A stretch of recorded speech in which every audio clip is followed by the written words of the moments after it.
Halo semuanya, selamat datang di channel Mimin. Kali ini Mimin akan membacakan sebuah komik yang berjudul Aku Bukan Anak Malapetaka. Seorang mahasiswa yang tersedot ke dalam dunia kultivator. Dengan rasa hormat, tong hilap, subscribe channel Mimin, like dan komen agar channel ini bisa berkembang. Tanpa basa-basi lagi, kita lanjut ke alur ceritanya.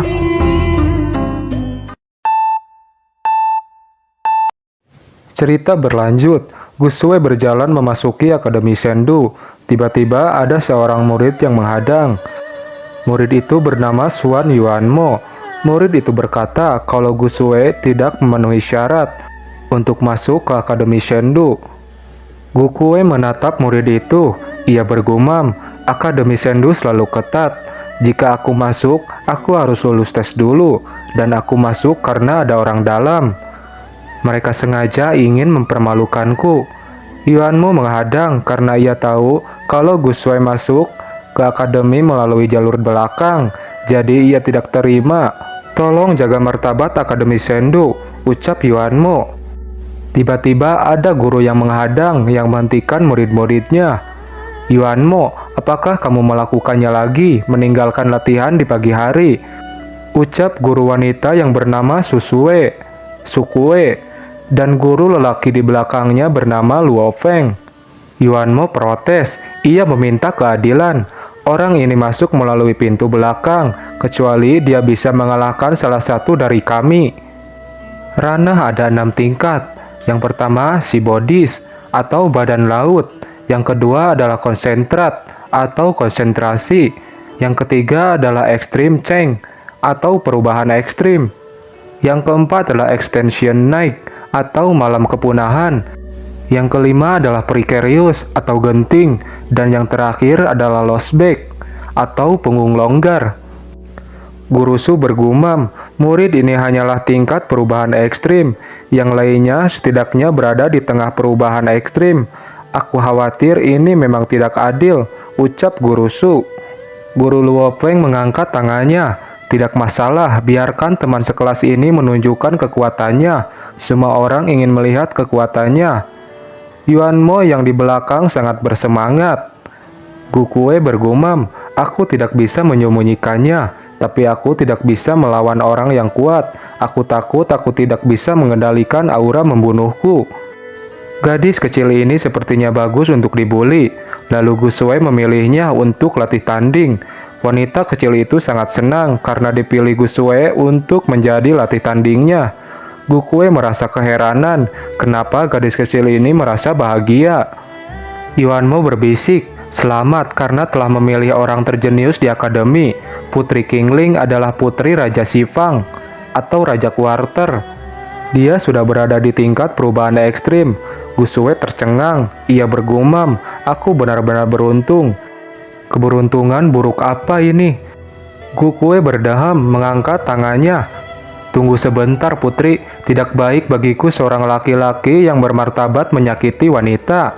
Putri Qingling menodongkan pedangnya. Kamu pria yang bermartabat, apakah kamu ingin menarik kata-katamu kembali? Putri ini tidak akan menyakitimu. Lalu Gusue menurunkan pedang yang ditodongkan kepadanya. Ia berkata, karena ini adalah kompetisi, kita harusnya membungkuk kepada lawan kita sebelum kita bertarung. Putri Qingling setuju. Lalu ia melakukannya. Mohon arahannya. Dengan sangat liciknya, Gusue bergerak dengan sangat cepat ke belakang Putri Qingling. Saat Putri Qingling membungkukkan badannya, lalu ia menodongkan pedangnya ke arah Putri Qingling. Kamu telah kalah, ucap Gusue. Putri Qingling sangat kesal, ia telah ditipu oleh Gusue. Murid-murid tidak terima, Gusue seorang laki-laki, menyelinap lalu menyerang sang putri. Dasar tidak tahu malu, kami tidak terima. Putri Qingling, apakah kamu tidak senang dengan itu? Tanya Gusue sambil menyarungkan pedangnya. Tentu saja Putri Qingling tidak menerimanya, lalu ia membuat taruhan. Kalau Gusue bisa menangkap pedangnya, ia akan mengakuinya. Tapi jika ia tidak bisa menangkapnya, aku ingin kamu keluar dari Akademi Sendu, ucap Tuan Putri Qingling yang diliputi amarah. Para murid memberi semangat kepada Putri Qingling. Gusue menyetujuinya. Ayo kita lakukan. Putri Kingling melompat. Pedang miliknya telah diselimuti oleh energi miliknya. Gukue di bawah bersikap santai. Ia memutar-mutar belati miliknya, lalu ia melompat dengan sangat cepat. Ia menghindari tusukan pedang Putri Kingling dan berdiri di belakang Putri Kingling. Ia memutar belatinya. Lagi dan lagi Gukue menodongkan belatinya ke leher Putri Kingling sambil memegang pipinya. Kamu tidak bisa menangkis salah satu skillku. Apakah ini yang disebut jenius? Gukue menyinggungnya dan juga menggodanya, membuat Putri Kingling merasa malu. Lalu Gukue berteriak, "Semuanya, apakah aku memenuhi syarat untuk masuk ke Akademi Shendu?" Guru Su berteriak. Ia mengakuinya dan meminta Gukue untuk melepaskan Putri Kingling. Guru Luo Feng berkata, tadinya dia hanya berada di ranah awal perubahan ekstrim, sekarang ia berada di ranah puncak. Apakah anak ini telah menyembunyikan kekuatannya? Dengan senang hati, Gukue melepaskan Putri Kingling dan menyarungkan kembali belatinya. Putri Kingling bertanya, kenapa Gukue sangat cepat? Gukue menoleh dengan sorot mata yang sangat tajam. Ia menjawab, karena tujuan kita berbeda. Kamu berlatih seni bela diri untuk ujian, sedangkan aku berlatih untuk membunuh. Membunuh? Bagus, siapa namamu? Tanya Pangeran Suanchen yang datang secara tiba-tiba. Lalu Gukue menjawab, kalau ia bernama Gukue. Gukue bergumam, kain penyamaran ini bisa mengubah penyamaranku. Dia benar-benar tidak mengenaliku. Secara tidak terduga, Pangeran Suanchen melompat. Ia menggunakan jurus telapak tangannya dan mengenai telak dada Gukue. Gukue terhempas ke belakang dan memegang dada miliknya. Ia bergumam, benar-benar telapak tangan yang sangat kuat. Organ dalamku berdarah. Aku tidak tahan. Jika aku memuntahkannya ke tanah, identitasku akan terungkap. Pangeran Suanchen memegang pundak Gukue. Ia memberi arahan kepada Gukue. Ini demi kebaikanmu sendiri. Jika aku menyakitimu, kamu masih harus belajar untuk menjadi rendah hati. Gukue menatap Pangeran Suanchen dengan tajam. Ia bergumam, jelas sekali kamu hanya bisa menggertak yang lemah dan kamu bahkan berbicara dengan sombong. Tapi kamu masih berani berbicara soal rendah hati. Lalu Gukue menangkupkan tangannya dan berterima kasih atas arahannya. Sambil pergi, Pangeran Suanchen berkata lagi, kita semua adalah teman sekelas. Mulai sekarang, jadi sopanlah. Gukue bergumam, aku akan mengikuti cara bermainmu untuk sementara. Cepat atau lambat, aku akan memberitahumu tentang identitasku sebenarnya. Putri Kingling terseduh-seduh merasa ingin menangis, menyuruh Pangeran Suanchen untuk pergi. Ia bisa menangani masalahnya sendiri. Pangeran Suanchen menenangkan Putri Kingling dengan mengusap kepalanya. Semuanya akan baik-baik saja, saudaraku. Karena malu, Putri Kingling pergi sambil menangis. Kingling sudah dimanjakan olehku dan aku membuat semua orang tertawa, ucap Pangeran Suanchen kepada orang-orang. Orang-orang memuji ke Pangeran Suanchen, yang dilakukannya adalah benar. Gukue membalikan badannya, lalu ia pergi. Lalu Guru Su menyuruh Gukue untuk melapor ke dekan akademi. Gukue menangkupkan kedua tangannya dan mengucapkan terima kasih karena telah mengajarinya. Murid ini akan mengingatnya. Kedua guru itu pun lalu pergi. Gukue memuji Guru Su, tidak hanya cantik, tapi dia juga sangat baik. Suanmo mengingatkan Gukue, ia sudah bilang sebelumnya kalau Gukue tidak akan bertahan di akademi ini lebih dari 10 hari. Gukue menantang, ia akan menunggu itu dan melihatnya. Lalu Gukue diantar oleh seorang murid wanita menuju kediaman dekan akademi. Dan secara tidak terduga, murid wanita itu pergi terbirit-birit dan mengatakan kalau dia sedang terburu-buru. Gukue bergumam, memangnya ada apa dengan dekan sampai-sampai membuatnya ketakutan. Aku harap dia tidak mempersulitku, dan semoga dia segera mengaturku untuk masuk ke akademi sampai selesai. Ia mengetuk pintunya. Orang yang di dalam bertanya, siapa yang mengetuk pintu? Gukue sangat terkejut melihat orang yang membukakan pintu dan melihat wanita cantik yang tidak memakai pakaian dan hanya rambut ungu yang panjang yang menutupi tubuhnya.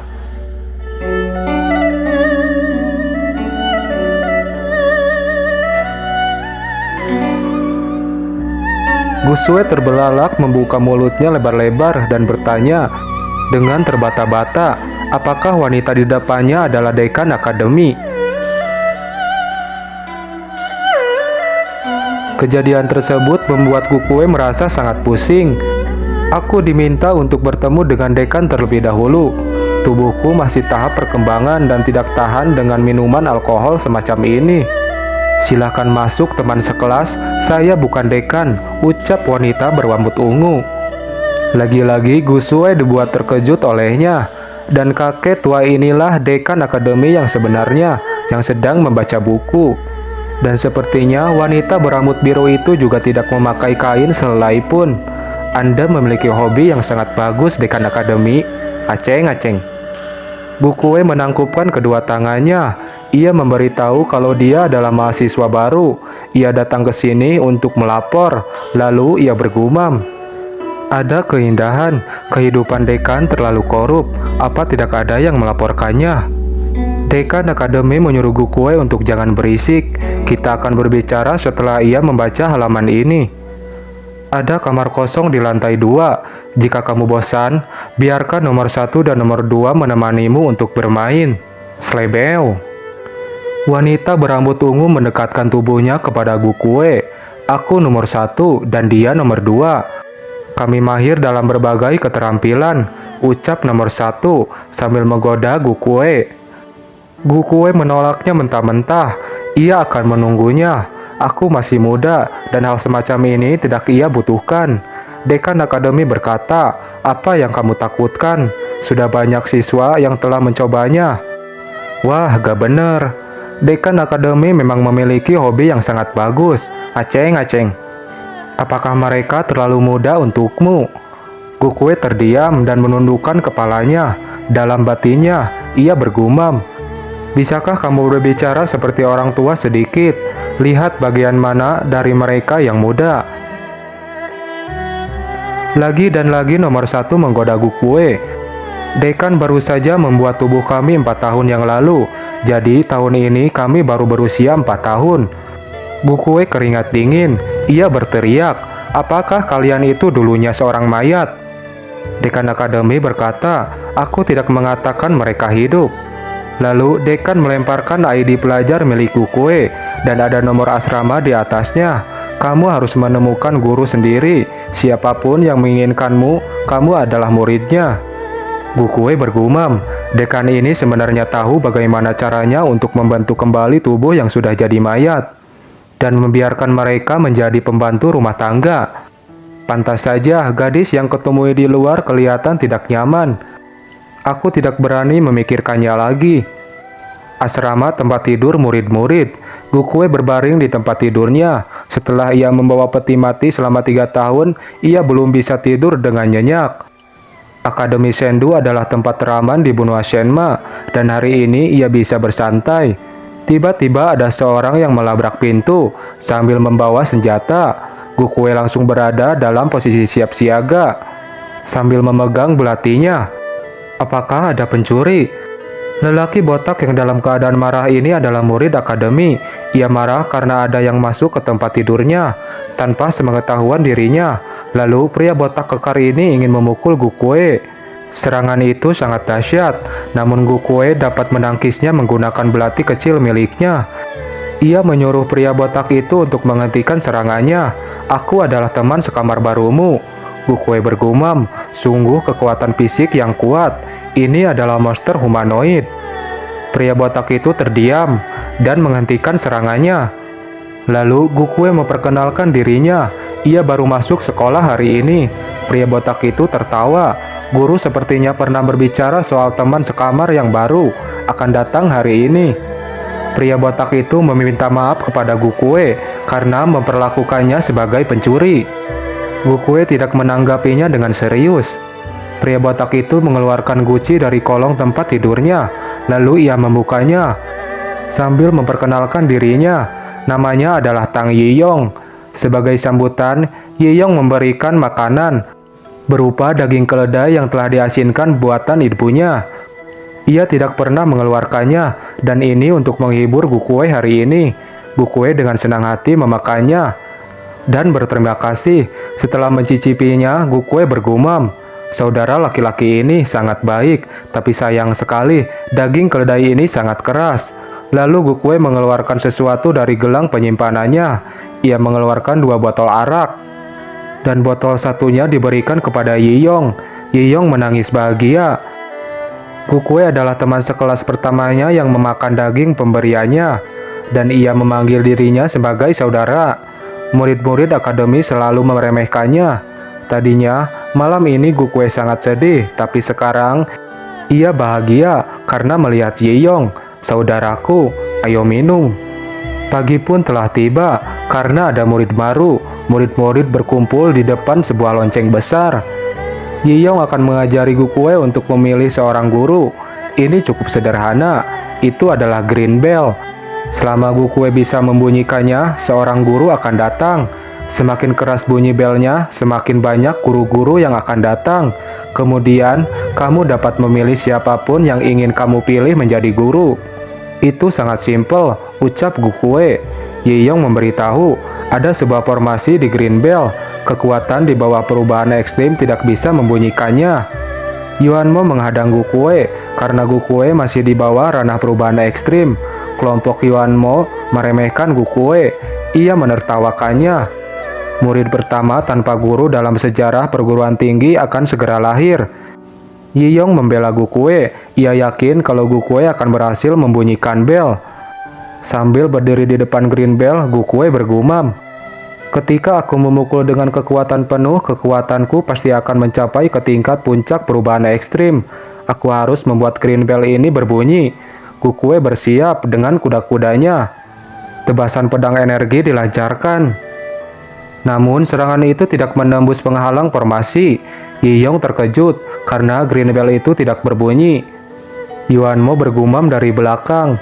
Ia secara khusus meminta seseorang untuk memperkuat formasi Green Bell tadi malam. Dasar sialan, apakah para pengikut Xuan Yuan sedang bermain licik denganku? Gukue mengeluarkan tekanan niat membunuhnya. Xuanmo merasakan tekanan aura membunuh yang sangat kuat yang dipancarkan oleh Gukue. Berapa banyak orang yang ia bunuh? Namun Gukue tidak memiliki bukti atas tindakannya. Hal yang mendesak saat ini, jika ia tidak membunyikan Green Bell ini, maka ia akan malu. Lalu ada seseorang yang berbicara kepada Gukue melalui telepati. Meskipun menghancurkan mereka dengan kekuatan itu mudah, tapi itu bukan cara yang terbaik. Sebuah telepati, dengan siapa aku berbicara? Tanya Gukue. Mereka yang melatih seni bela diri harus tahu bagaimana menjadi fleksibel. Dan kebijaksanaan seringkali menjadi kunci bagi yang lemah daripada yang kuat. Gukue terkejut. Han Xiu, kenapa dia juga ada di Akademi Sendu? Apa yang dia maksud? Merubah pikiran dan tidak melawan dengan kekerasan. Yuanmo dan kelompoknya menyuruh Gukue untuk turun kalau Gukue tidak bisa membunyikan Green Bell itu. Lalu Gukue berkonsentrasi. Kelemahan formasi adalah mata formasi. Jika aku menemukannya, aku bisa membunyikannya dalam satu pukulan. Pada akhirnya, ia menemukannya. Lalu dengan sungguh-sungguh, Gukue mengukulnya. Tebasan Gukue ia lancarkan. Pada akhirnya, lonceng itu berbunyi dengan keras. Yuanmo tidak mengira kalau Gukue bisa membunyikan bel itu dengan sangat keras. Yiyong menyuruh Gukue untuk melihat ke arah sana. Guru-guru berdatangan dengan berkelompok, menandakan banyak guru yang tertarik. Aku lulus dalam tes ini, lalu aku bisa memilih seorang guru. Gukue menangkupkan kedua tangannya kepada para guru, sambil berkata, ia tidak tahu guru mana yang mau menerimanya sebagai murid. Guru Luo Feng berkata, siswa kami adalah elit yang telah dipilih dan diterima dari akademi. Orang-orang yang mengambil pintu belakang adalah seorang murid. Kami tidak bisa kehilangan muka demi orang ini. Para guru dan murid-murid terdiam. Guru-guru tidak mau menerima murid yang melalui jalur orang dalam karena merusak reputasinya. Gukue membuka suara. Bukankah ia sudah membunyikan Green Bell? Ia sudah membuktikan kekuatannya. Apakah kalian hanya menggertak seorang murid? Gukue bergumam, sepertinya seseorang melakukan trik di baliknya. Yiyong membela lagi. Guru, saudara Gus sudah memukul bel itu dengan keras. Dia memang sangat kuat. Cepat ambil dia sebagai muridmu. Di belakang, Yuanmo tertawa terbahak-bahak. Lalu Yiyong melabrak Yuanmo. Gukue bergumam saat melihat kelakuan Yiyong terhadapnya. Sudah bertahun-tahun, baru hari ini ia mendapatkan seseorang yang bisa dianggap sebagai saudara. Saudara Yiyong telah membelaku, jadi aku tidak bisa menunjukkan kelemahanku. Terlebih lagi, untuk menyelamatkan Bing Luo, aku harus menemukan guruku. Lalu ia menghampiri Guru Su. Guru Su meminta maaf, ia tidak bisa menjadi gurunya. Gukue berbisik, "Guru, kamu harus menerimaku. Ada masalah yang lebih penting yang harus aku beritahu padamu." Guru Su menjerit karena tiba-tiba Gukue memeluknya. "Apa yang kamu lakukan?" "Guru Su, aku tidak bisa menahannya. Jika kamu tidak ingin meridianmu hancur, terimalah aku jadi muridmu." "Aku tidak bisa, biarkan aku pergi," ucap Guru Su. Murid-murid terbelalak melihat kelakuan Gukue yang memeluk seorang guru di tengah keramaian. "Apakah kita hanya bisa melihatnya?" ucap Suanmo. Guru Luopeng menajamkan matanya karena ia jatuh hati kepada Guru Su. "Sukue, kamu biasanya berpura-pura sok suci di depanku, dan sekarang kamu melakukan itu di tengah keramaian. Dasar tidak tahu malu. Kamu sudah berjanji kepadaku, jika kamu tidak menepatinya, aku akan memotong pakaianmu dan meninggalkanmu telanjang di depan umum," ancam Gusue. Guru Su sangat terkejut. Ia sangat murka karena dipermainkan. Mengeluarkan kekuatannya dan menghempaskan Gukue ke tanah.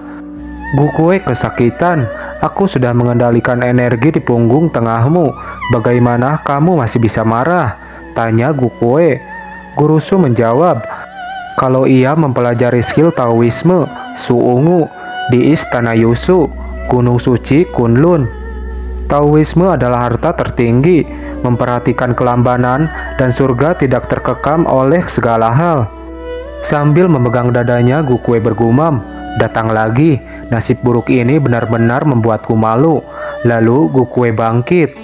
Dengan wajah kecewanya, Gukue mengajak Yiyong untuk pergi. "Sepertinya kita tidak bisa memilih guru hari ini." Guru-guru dan murid-murid hanya bisa melihat kepergian Gukue. Gukue melihat bel yang berada di belakangnya. Lalu ia kembali menyerangnya dengan sungguh-sungguh. Ia menghancurkan Grand Bell itu karena dia diliputi amarah. Guru Su yang melihat kepergian Gukue bergumam, "Seranganku barusan menggunakan Internal Realm of Annihilation. Dan itu serangan yang kuat. Aku khawatir dia akan terluka serius."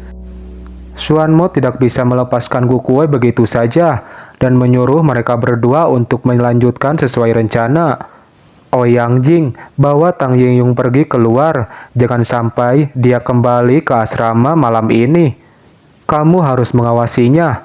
King Yichai, aku serahkan sisanya kepadamu. Jangan mengecewakannya." Wanita yang bernama King Yichai itu menyuruh Yuanmo untuk jangan khawatir.